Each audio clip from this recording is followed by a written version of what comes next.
it's becoming more and more clear to me that this man, James Harden, will never be happy on any team he plays for. This man has requested 3 different trades in basically 3 years. But this time, him and the Sixers may be absolutely James Harden is no longer the same guy anymore.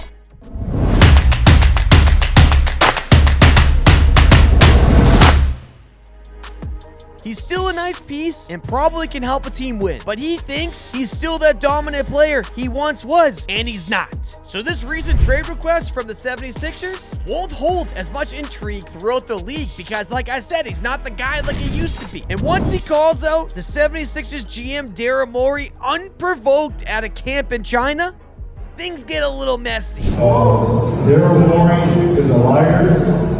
And I will never be a part of an organization that he's a part of. Let me say that again. Daryl Morey is a liar, and I will never be a part of an organization that he's a part of.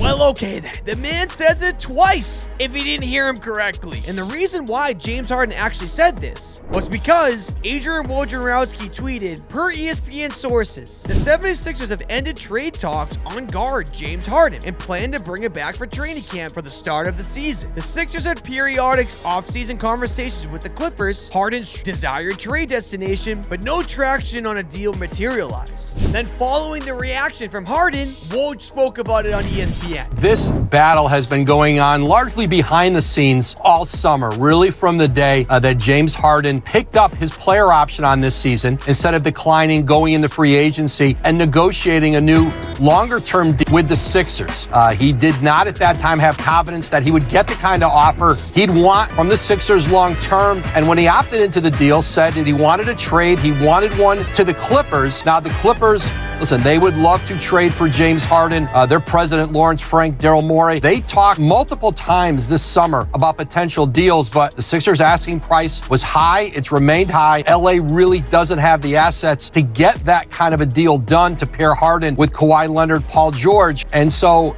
once we reported on Saturday that those talks were over, that the Sixers had decided to bring James Harden back to camp, something I think largely people around the league felt they would do all along. This is James Harden's next salvo to try to find a way to get traded, to make the Sixers not want to bring him back into camp and make it difficult on that organization to just stand pat and think that they can work this out. While it's absolutely in James Harden's power to make the type of decision, and also he's allowed to completely ruin and screw up his public image even more than it already is. But the issue is that he has absolutely no leverage in this conversation for 2 reasons. One, as I said 15 times before, he is no longer the same player, so no one wants to pay the asking price. Number 2, you can't sit out in the NBA the way you do in the NFL. Per the CBA contract in the NBA, here is the language for withholding services. A player who withholds playing services called for by a player contract for more than 30 days after the start of last season covered by his player contract shall be deemed to not have completing his player contract by rendering the playing services called for thereunder. Accordingly, such a player shall not be a free agent and shall not be entitled to negotiate or sign a player contract with any other professional basketball team until the team for which the player last played expressly agreed otherwise. So that's a lot of legal mumbo jumbo. Basically, James Harden is stuck.